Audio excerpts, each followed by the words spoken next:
Hello friends, मैं नरेंद्र सारस्वत आप सभी का हेडवे क्लासेज के यूट्यूब चैनल पर हार्दिक स्वागत करता हूं, अभिनंदन करता हूं। दोस्तों, हमारा जो चैप्टर चल रहा है परसेंटेज, इस परसेंटेज चैप्टर में आज जो हमारी क्लास स्टार्ट होने वाली है वो 4 नंबर क्लास स्टार्ट होने वाली है। तो अब तक हम लोगों ने क्या क्या डिस्कस किया है, हम लोग उस पॉइंट पर चर्चा कर लेते हैं। क्या क्या हम लोगों ने डिस्कस किया है, आइए सारे के सारे। तो हम लोगों ने बेसिक क्वेश्चन पहले से ही ट्राई कर लिए हैं, बेसिक क्वेश्चंस हम लोग पढ़ चुके हैं अच्छे से। देखो, मैं डेली आपको एक ही बात बोल रहा हूँ, बेसिक क्वेश्चन हम डिस्कस कर चुके हैं। हम लोग वोटिंग वाले क्वेश्चन डिस्कस कर चुके हैं। हम लोगों ने जो क्वेश्चन किए हैं वो स्टूडेंट के पास या फिर फेल होने वाले क्वेश्चन डिस्कस किए हैं, है ना। वो एग्जाम से रिलेटेड जो क्वेश्चन है उनको भी हमने थोड़ा बहुत डिस्कस किया है। और हमने डिस्कस किया है जो भी भाव इंक्रीज होता है, डिक्रीज होता है, प्राइस के ऊपर बढ़ने तथा प्राइस के घटने वाले ऐसे क्वेश्चन भी ट्राई किए हैं। हम लोगों ने वेन डायग्राम जो क्वेश्चन बनते हैं वो हम लोगों ने स्टार्ट किया था लास्ट क्लास में। जो पिछली क्लास में हम लोगों ने डिस्कस किया था वो वेन डायग्राम का क्वेश्चन था। याद होगा आपको कि भाई इस तरीके का एक क्वेश्चन था। मैंने आपको बताया था ये वो है जो हिंदी बोलते हैं, ये वो है इंग्लिश बोलते हैं, ठीक है ना। ये सारे के सारे टोटल हैं, ये वो हैं जो ना तो हिंदी बोलते हैं ना इंग्लिश बोलते हैं, और ये वो हैं जो हिंदी और इंग्लिश दोनों बोलते हैं। तो इस टाइप के क्वेश्चन ने हम लोग कल स्टार्ट कर दी थी। मैं चाहूँगा आज इस वेन डायग्राम का आज और एक क्वेश्चन लेते हैं जिससे हमें और अच्छे से क्लियर हो जाए। तो आइए, मैं आप सबका स्वागत करता हूं हमारे यूट्यूब चैनल हेडवे क्लासेज में। आइए सारे के सारे पहले क्वेश्चन की ओर। तो देखिए, वही वेन डायग्राम का क्वेश्चन है जो मैंने कल समझाया था, बिल्कुल वैसा का क्वेश्चन है। एक बार इस क्वेश्चन को मैं पूरा रिपीट कर देता हूँ। In an examination 70% student passed in English and 80% student pass in maths, आप देख पा रहे होगे, and 10% student failed in both subject. अब देखो, फेल होने का मतलब ये दोनों पास हो रहे हैं, ये दोनों पास हो रहे हैं और ये फेल हो रहे हैं, मतलब ये नन की वैल्यू हो चुकी है। नन मतलब इन दोनों में से कोई नहीं, ठीक है। तो if the total students pass in both subjects are 144, then what is the total number of student. 70% अंग्रेजी में विद्यार्थी पास हुए हैं, 80% गणित में पास हुए हैं, 10% ऐसे विद्यार्थी हैं जो ना तो अंग्रेजी में पास हुए हैं ना हिंदी में पास, गणित में पास हुए, मतलब फेल हो गए। दोनों विषय में पास होने वाले 144 स्टूडेंट है, तो विद्यार्थियों की कुल संख्या option A 140, option B 440, option C 240 और ऑप्शन डी आप देख रहे हो 500। इनमें से क्या आंसर आएगा। तो चलो मेरे प्यारे दोस्तों, मेरे प्यारे विद्यार्थियों, हम लोग इस क्वेश्चन को ट्राई करने जा रहे हैं। तो सभी देखेंगे, सभी के सभी मेरे साथ जुड़ जाइए। जो मैं पॉइंट बता रहा हूँ, देखो ये एक तरीके से मैं पूरा समझाने का प्रयास कर रहा हूँ। इस डायग्राम को देखो एक बार सारे के सारे, इस डायग्राम को देखेंगे। ये वो कैंडिडेट हैं जो अंग्रेजी में पास हुए, जिन्हें हम बोल रहे हैं 70%। ये जो सर्कल में आ रहे हैं, ये जो इस सर्कल के अंदर आ रहे हैं, जो 80% ऐसे स्टूडेंट हैं जो मैथ्स में पास हुए हैं। दोनों में पास होने वालों को मैं आज रिप्रेजेंट कर रहा हूं और दोनों में फेल होने वालों को मैं 10% यहाँ पर मैंने लिख दिया है। ये फेल होने वाले हो चुके हैं और टोटल को रिप्रेजेंट हम करते हैं, सभी जानते हैं 100% से। तो आइए सारे के सारे, हमें पता नहीं है कि कितने ऐसे परसेंट विद्यार्थी हैं जो दोनों में पास हुए हैं। अब अगर मैंने आपसे कहा कि 70% में 80% अगर ऐड कर देता हूं, तो देखो आप लोग ध्यान से देखना, दोनों में पास होने वाले 70 में भी है और 80 में भी है।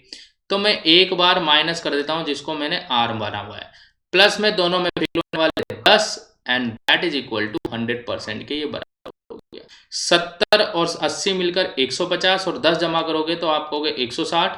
इसको उधर लेके आएंगे, आप उधर लेके जाएंगे, मतलब दोनों में जो पास में है वो स्टूडेंट हैं 60%। 60% ऐसे विद्यार्थी हैं जो दोनों में पास हुए हैं। आप लोग समझ गए होंगे, यहाँ पर दोनों में पास होने वाले स्टूडेंट ऐसे हैं जो 60% स्टूडेंट है। क्वेश्चन की अगली लाइन में कहा है कि 144 स्टूडेंट जो हैं वो 60% की वैल्यू, मतलब ये दोनों में पास हुए हैं। और अगर मैं मल्टीप्लाई बाय 100 कर देता हूँ, बस हो गया 16। 12 नंबर 144 होते हैं, आप लोग देखेंगे 12 पंजे 60 होते हैं, और 5 का भाग बहुत आसानी से 20 बार गया, 5 दूनी 10। भाई आप लोग 12 नंबर 144 में होते हैं, 12 का स्क्वायर 144 होते हैं, यहाँ 12 आ जाएगा। माफ करना, 12 नंबर तो 108 ही होते हैं, तो 12 आ जाएगा। तो देखो 12 पंजे 60, 12 का भाग 144 में 12 बार, और 12 20 से गुणा करोगे तो आंसर आएगा 240। तो टोटल जो स्टूडेंट होंगे वो उस विद्यालय में वो 240 होंगे और हमारा सी ऑप्शन इस क्वेश्चन का आंसर हो चुका है। बड़ी आसानी से हम लोगों ने सॉल्व कर लिया। रेगुलरली प्रैक्टिस करेंगे तो डायरेक्ट खत्म करेंगे क्वेश्चन में। 70 और 80 मिलकर हो चुका है हमारे पास 150 और 10 मिलकर हो चुका है हमारे पास 160। सबको जोड़ा 160, इसमें 100 घटा दिया, मतलब ये 60% की वैल्यू है और गुणा 100 से कर देंगे, देन आंसर हमारा वही सेम टू सेम 240। ये डायग्राम तो समझाने के लिए बताया है मैंने। नेक्स्ट आगे बढ़ते हैं। तो वेन डायग्राम का ये क्वेश्चन आज और ले लिया, हमारी पहला ही क्वेश्चन ले लिया और आपको अच्छे से समझ में आ गया होगा।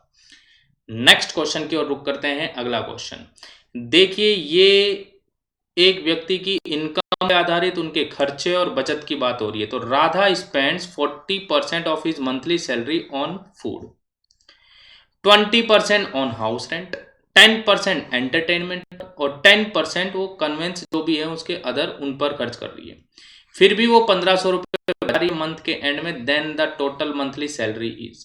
क्वेश्चन में कहा है राधा अपने वेतन का 40% भोजन पर खर्च कर रही है, 20% मकान का किराया दे रही है राधा, और 10% आप देख पा रहे हो तो राधा ने मनोरंजन पर खर्च कर दिया है, और उसके बाद भी 10% उसने परिवहन पर खर्च कर देती है। क्वेश्चन में क्या कहा गया, यदि माह के अंत में उसकी बचत अगर 1500 रुपये हो रही है तो उसका वेतन बताइए। ऑप्शन 10,000, 5,000, 12,500 और 7,500, 700, 500, इनमें से 7,500 इनमें से कौन सा आंसर आएगा। तो आपको मैंने कहा था अगर शेष का आता है, तो भी हमने डिस्कस किया था पिछली क्लास में, शेष का आता है तो हम फ्रैक्शन की हेल्प से सोल्व करेंगे। लेकिन यहाँ 40% है, 20% है, 10% है, 10% सब इनकम का है, तो कुछ नहीं करना, इन परसेंटेज को जमा कर लो। जमा करना जानते हो, बस जोड़ दो ऐसे। 40 में 20 जोड़ दिया, 10 जोड़ दिया, फिर से 10 जोड़ दिया, सारे खर्चे जोड़ दिए ना इनके, तो राधा का टीई आ गया। टीई का मतलब कुल खर्चा, टोटल एक्सपेंडिचर आ चुका है राधा का। सबको जमा कर लिया। देखो 60, 70, 80, भैया राधा ने 80% खर्चा कर दिया है। तो राधा की बचत बताइए, जिसे हम बोलते हैं सेविंग। अब राधा की जो सेविंग है वो 20% ही बची है हमारे पास, और उसकी वैल्यू 1500 आप लोग देख रहे होंगे। 1500 अगर 20% है तो 100% की वैल्यू बताइए। तो 20 500 और 15 75 होते हैं, हम लोग सारे जानते हैं। 7,500 रुपये कमा रही है। कौन कमा रही है? राधा। ये ऑप्शन इस क्वेश्चन का आंसर हो चुका है बेटा। आया सभी को समझ में किस तरीके से हम लोगों ने इस क्वेश्चन को सॉल्व किया है? बस आप लोग मेरे साथ जुड़े रहिए, आप लोग मेरे साथ पॉइंट को समझते रहिए। जैसे जैसे आपको मैं पॉइंट्स बताते जा रहा हूँ, इन पॉइंट्स को ध्यानपूर्वक देखेंगे सभी के सभी, बहुत बेहतरीन तरीके से ये चैप्टर हम लोग क्लियर कर देंगे। नेक्स्ट क्वेश्चन पर आते हैं हम लोग। क्वेश्चन पे आ जाओ। क्वेश्चन में क्या बोला गया है, मैं पहले लैंग्वेज में पढ़ने जा रहा हूं। क्वेश्चन में बोला गया the difference of two number is 45% of their sum, the ratio of the larger number to the smaller number will be. Question में क्या है, दो संख्याओं का अंतर उनके योग का ध्यान रखना, योग का 45% है। योग मतलब जोड़ना। तो बड़ी संख्या का छोटी संख्या के साथ अनुपात क्या है, ये क्वेश्चन में बोला जा रहा है। आप चाहो तो ऑप्शन की मदद भी ले सकते हो भैया। पहले ये दो संख्या जैसे 27 और 11 का अनुपात है, ट्राई करके देख लो भाई 27 और 11 38 होते हैं क्या, 45 हो रहे हैं क्या, 29 और 11 40 होते हैं, तो इनका अंतर निकालेंगे। 29 और 11 का अगर हम अंतर निकालें तो 29 और 11 का अंतर 18/40 गुणा 100। क्या वही चीज मेरी, क्या 45 आ रहा है क्या? बिल्कुल यहाँ 45 जाएगा, तो बी ऑप्शन आंसर हो जाएगा हमारा, इसमें आ रहा है बिल्कुल। भाई इनको जोड़ोगे तो 40 हो गया, नीचे 40, योग अंतर दोनों का कितना आ चुका, 18, ठीक है ना। तो अपन क्या कहेंगे, तो 0 से 0 कैंसिल। अब ऊपर बचे हैं आपके पास 180 और 180 चौके 45 होता है, 45% आंसर आ जाएगा। तो ऑप्शन की मदद से हम सॉल्व कर सकते हैं, बी ऑप्शन आंसर आ जाएगा। बाकी इसको मैं मेथड से बताऊं तो कैसे सॉल्व करेंगे, इस तरीके से। अंतर दो संख्या मान लो, जैसे पहली संख्या एक बड़ी है, दूसरी संख्या बी छोटी है, उनका अंतर जो है उनके योग का योग a प्लस बी हो गया है, उनका 45%, मतलब 45% है। तो 45 है और यहाँ पर 10 मतलब 20 है, 9/20 हमारे पास, ठीक है। अब मैं इस a माइनस बी को तो इधर भेजता हूँ, और ये जो 9/20 का जब मैं पक्षांतरण करूंगा तो वो 20/9 हो जाएगा जाके। तो मेरे को कुछ इस तरीके से नजर आएगा, सभी देखेंगे मुझे क्या नजर आएगा बताने जा रहा हूं। मुझे ये नजर आएगा a प्लस बी का रेशियो a माइनस बी के साथ जो है ना सर, वो 20/9 है। और याद करो हमारी सेकंड क्लास में एक क्वेश्चन आया था जिसमें हम लोगों ने कहा था जब भी योग और अंतर आ जाए संख्याओं का और अगर उनका रेशियो निकालना है तो डायरेक्ट a बाई बी निकालना बता रहा हूं, तो इन दोनों को जोड़ दें भाई, योग और अंतर आ गया ना, वैसे बोलते हैं योगांतरानुपात, तो इन दोनों को जोड़ दो, 20 गुना 29 हो गए और 20 में से 9 घटा दो तो 11, 29/11। एक तो ऑप्शन की मदद से और एक इस तरीके से भी आप लोग इस क्वेश्चन को सॉल्व कर सकते हो, समाप्त कर सकते हो। तो ऑप्शन बी इस सवाल का आंसर, बी ऑप्शन बेटा इस क्वेश्चन का आंसर हो चुका है। आइए नेक्स्ट क्वेश्चन की ओर। अब इस क्वेश्चन को देखेंगे हम लोग, इस क्वेश्चन में क्या बोला जाए देखेंगे सभी मेरे प्यारे दोस्तों। The monthly salary of a man was 13,500 and his expenditure were 9,000। Next year his salary increase by 14% and the expenditure increased by 7%. Find the percentage of his increase saving। किसी व्यक्ति की मासिक आय 13,500 रुपए थी तथा उसका खर्चा 9,000 रुपए था। अगले वर्ष उसकी आय 14% बढ़ गई तथा उसका व्यय 7% बढ़ गया, 7% इंक्रीज हो गया, तो उसकी बचत में प्रतिशत वृद्धि कितनी थी? 29%, 25%, 30% और 28%। चलिए इस क्वेश्चन को सॉल्व करेंगे हम लोग। क्वेश्चन में क्या बोला गया है कि भाई मैं इनकम लिखने जा रहा हूं, बड़े आराम से थोड़ा समझेंगे। एक ही इनकम है, व्यक्ति की इनकम है 13,500 रुपए, उसका खर्चा है, खर्चा मतलब एक्सपेंडिचर जिसे मैंने लिखा 9,000 रुपए। उसकी सेविंग की अगर मैं बात करूं तो 13,500 में से अगर बेटा 9,000 में माइनस कर देता हूं तो आएगा 4,500 रुपए उसका खर्चा आ जाएगा। तो 13,500 इनकम, 9,000 खर्चा, तो उसकी बचत हो चुकी है 4,500 रुपए। साफ साफ बोला है अगले वर्ष उसकी आय 14% बढ़ गई, 14% इंक्रीज हुई। तो लो इसका 14% इंक्रीज करके इसमें ऐड कर देते हैं, तो इसका मैं 14% निकालने जा रहा हूं। निकालो मेरे प्यारे विद्यार्थियों, 14% इसका क्या आएगा? तो आपको 100 से 100 कैसे, तो 0, 14 पंजे 70, ठीक है। नेक्स्ट हम कहेंगे 14 दूनी 28, 42 और 7 हो गए 49, 9 4 कैरी गया, 14 एकम 14 और 4 हो चुके हैं 18। तो कहने का मतलब 1890 इसका 14% है। और अगर मैं इसमें जमा कर दूं तो देखेंगे 0, 9, यहाँ 3 आ गया और यहाँ पर एक और गया, तो 15,390। तो 15,390 उसकी सेविंग हो चुकी, सॉरी इनकम हो चुकी है, क्योंकि इसमें 10% हमने जोड़ा है। आप दो तरीकों से ऐड कर सकते थे, पहले इसका 10% निकालते 1350, फिर इसका 4% निकालते तो जोड़ते, तो आपके पास 1890 आएगा। खर्चे की बात करते 7% ही जोड़ना बढ़ाना है, 7% ही बढ़ाना है, 7% इंक्रीज का है, तो मैं इसका 7% निकालूंगा तो आएगा 630। तो जैसे ही मैं 9,000 में 630 जोड़ूंगा तो अब खर्चा हो गया वो 9,630 रुपए हो चुके हैं। यहाँ 630 है, 30 है रुपए खर्चा हो चुका है टोटल। अब अगर मैं इसमें से माइनस करता हूँ 9,630 में इसमें से माइनस करता हूँ तो देखो कितना आएगा, यहाँ 0, यहाँ 6, 13 में से 6 गए तो आपके पास आया 7 और यहाँ बचा है 14, 14 में से 9 गया तो 5। तो कहना मतलब ये है, तो अब जो सेविंग है वो 5,760 रुपए की है, ये सेविंग है। तो आपको से मेरा सवाल है कि पहले तो सेविंग हो रही थी उसकी 4,500 रुपए और अब जो सेविंग हो रही है वो 5,760 रुपए की सेविंग हो रही है। दोनों के बीच में मैं अंतर निकालूंगा तो इसका मतलब सेविंग जो बढ़ेगी, देखो मैं इसको माइनस करूंगा तो आएगा 0, 6, 7 में से 5 गया तो 2 और यहाँ पर एक, मतलब 1,260 रुपए। इस पर 1,260 रुपए, 1,260 क्या बचा है सर? बस अब 100 से 100 के अलावा आप लोग देख रहे हो कटता है। भाग में दे देता हूँ, देखो 5 का भाग जब मैं दूंगा तो कितना लगेगा, देखो 5 का भाग मैं दे रहा हूँ या 9 का भी दे सकते हैं हम लोग, यहाँ पर देख पा रहे हो 126 है, तो 9 का भाग क्या है यहाँ 140 और 14 20 और 9 पंजे होते हैं 45 और 28 पंजे करने का मतलब 28% जो हो जाएगी। काफी बड़ी हो यार यहाँ तो।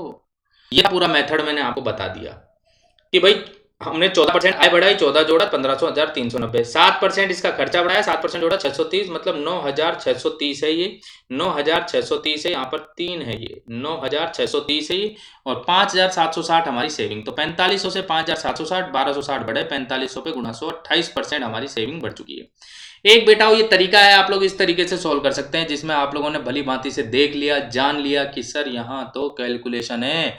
और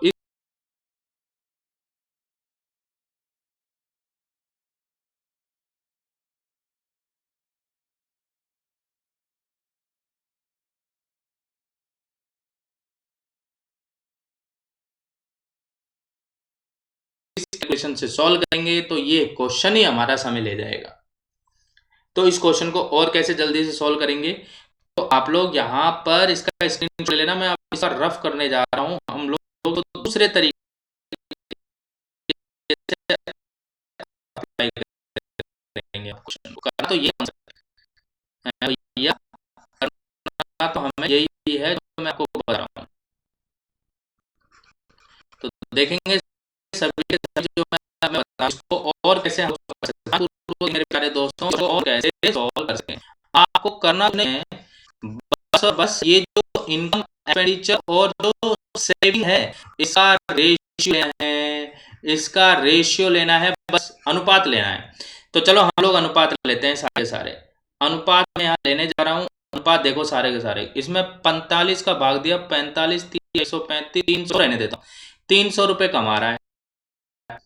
45 दूनी 90 मतलब 2 करा 100 रुपए की सेविंग है। तो मैं 300 कमाया 200 खर्चा किया 100 की सेविंग। बहुत आसानी से, बहुत ही आसानी से क्वेश्चन खत्म हो गया मेरे प्यारे विद्यार्थी। सीधा निकालूंगा, मतलब इनकम बढ़ गई और इस 42 में से भी 7% मतलब 14 रुपए एक्स्ट्रा हो रहा है। तो 42 में से तो बचे कितने 28 रुपए एक्स्ट्रा बच रहे हैं। किसका 100 का 28% आंसर, सॉरी 28% आंसर यहां हमने लिख दिया। ये हमारा आंसर खत्म हो गया। दोबारा देखो 300 का 14% 42 रुपए, 200 का 7% 14 रुपए, 42 रुपए अगर हमारी इनकम बढ़ी है तो 14 रुपए तो खर्चा भी तो बढ़ गया। कहने का मतलब सेविंग 28 रुपए बढ़ी है। किस पर 100 पर, सीधा ये 28%। और ये हमारा आंसर विद इन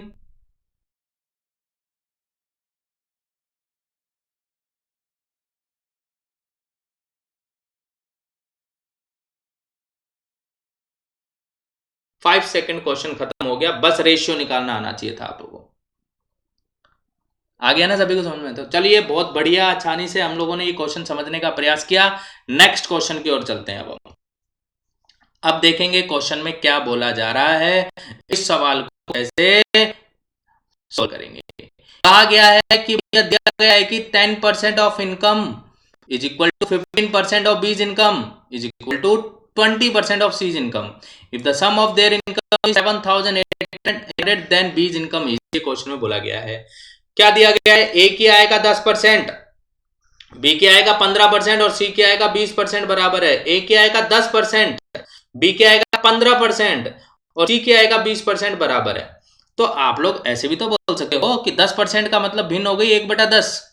बोलो सर भाई भिन्न कितनी होगी, 10% का मतलब भिन्न फटाफट क्या होगी। तो मैं कहूंगा ए की आय का 10% मतलब 1/10 बराबर बी की आय का 15% मतलब 3/20, 5 15 5 दूनी 10/20, बी की आय का 3/20 बराबर सी की आय का 20% मतलब 1/5 बराबर है। क्वेश्चन में कहा गया इन सबको बराबर 1 मानो तो डायरेक्ट रेशियो निकल के आ जाएगा ए बी और सी का।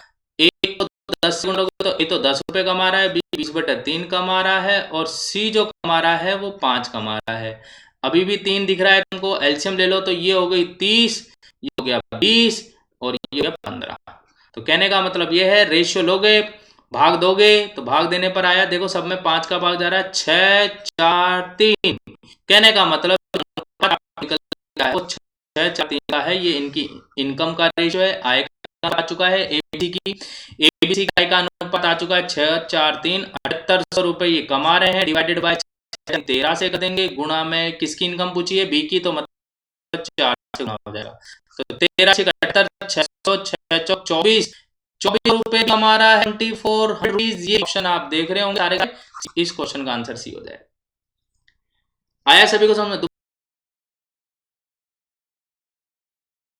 तो 10% की फ्रैक्शन 1/10, तो ए की इनकम का 1/10, बी की इनकम का 15% मतलब 3/20, सी की इनकम का 1/5 मतलब C/5 बराबर 1 के कर दिया, सब 1 के बराबर इनकी इनकम निकाली।